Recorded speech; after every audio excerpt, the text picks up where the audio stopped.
March Madness is right around the corner. UConn's men are aiming for a three-peat, while South Carolina's women are seeking their third title in 4 years. Now let's think about the all-time powers. When we think of basketball dynasties, a few names immediately come to mind. The UCLA Bruins under John Wooden, Geno's UConn Huskies in women's basketball with their utter dominance over the course of 2 and a bit decades. Then there's the pro ranks, there's the Bulls' 6 titles under Michael Jordan, the Red Auerbach Celtics, and of course in the WNBA, the Houston Comets, who won the league's first 4 championships. While these dynasties are remembered as, well, the greatest in the sport, there's one that's almost completely forgotten. One that dominated women's basketball in a way, well, I was going to say few, but really no team ever has. It didn't come from the United States, it came from a city in Latvia. I'm Emmett Ryan, and welcome to Ball in Europe. Today I'm going to tell you the story of TTT Riga, also known as Daugava Riga, the most dominant women's basketball team in not just European, but world basketball history. In basketball history, dynasties define eras, or dynasties, depends what part of the world you pronounce things in English. Anyway, John Wooden's UCLA Bruins won an unthinkable 10 championships in 12 years. That's a feat that still stands as one of the greatest coaching achievements ever. In the women's game, there's UConn and Tennessee when it comes to setting the standard for college dominance, producing the likes of Diana Taurasi, Brianna Stewart, Candace Parker, and so on. And as I said at the top, in the WNBA, the Houston Comets started that out with a dynasty. Like, they set the league's first gold standard, winning the first 4 championships behind some all-time greats. None of these teams, none, not Geno at UConn, not even UCLA under Wooden, can match what TTT Riga accomplished in Europe. TTT Riga was founded in 1958 in Latvia, and you may be noticing I'm struggling saying T 3 times in a row. Well, I am Irish, that happens. It was then, of course, part of the Soviet Union, and it was built as a factory-sponsored club under the Soviet sports system. TTT stands for Tram and Trolley Trust, as in that was the factory in sort of the transport sector that sponsored the team. And unlike most teams of that era, because there was loads of factory teams all across Europe, particularly in Soviet influenced Cold War countries, Riga was not just strong at a regional level, it became a global force in women's basketball.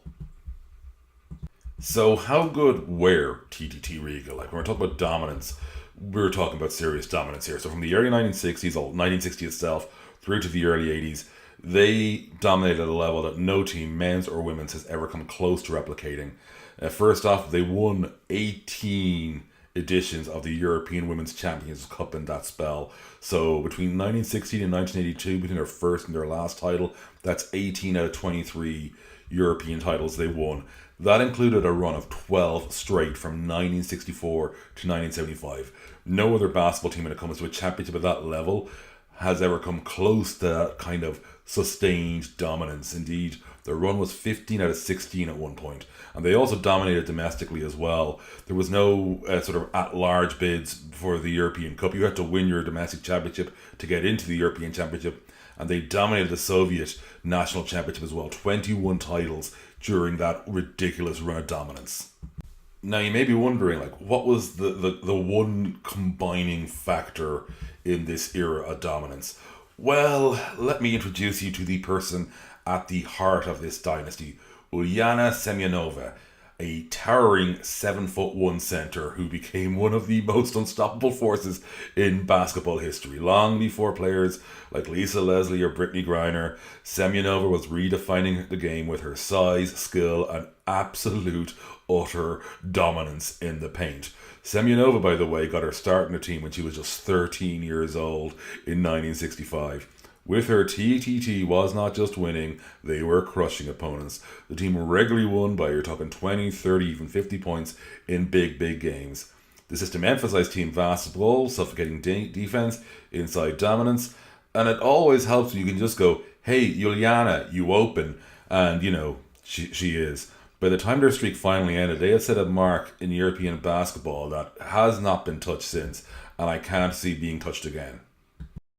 So, why don't we really hear about TTT Riga today? Well, like many sports teams built under the Soviet system, Riga struggled to maintain dominance after the USSR collapsed in 1991.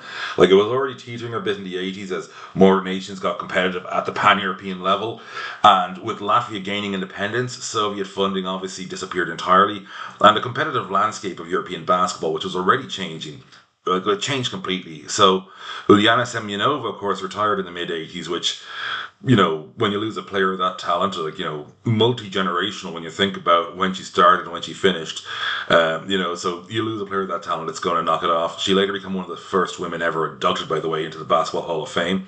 The club still exists today, and it is still quite the dominant force in Latvia. They've competed in EuroLeague women, they competed this past season in Euro Cup women, but they're anything but a dominant force. Modern EuroLeague women is much more competitive with teams from Turkey, Spain, France, and when they're allowed in, Russia usually contending for the titles.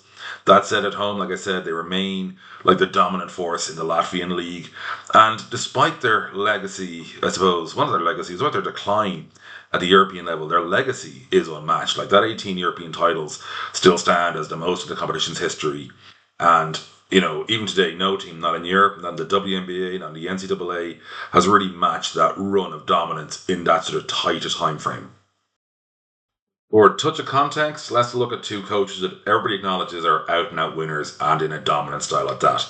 Dawn Staley has won 3 national titles at South Carolina. If her Gamecocks won the next 15 championships straight, then they would tie Riga's top tier haul.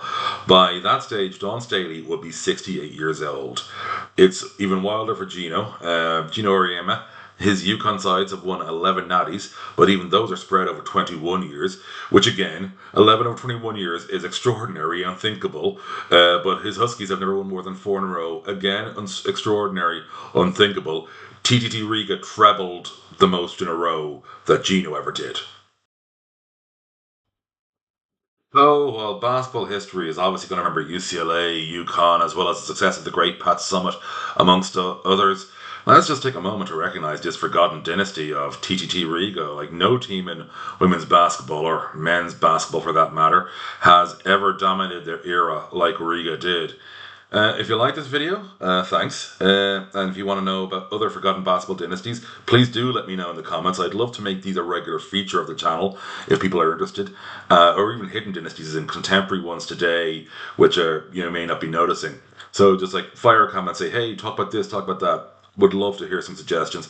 And for now, please subscribe, comment, share, like, hit the bell, and everything else is meant to make YouTube happy, please. And until next time, I will see you soon.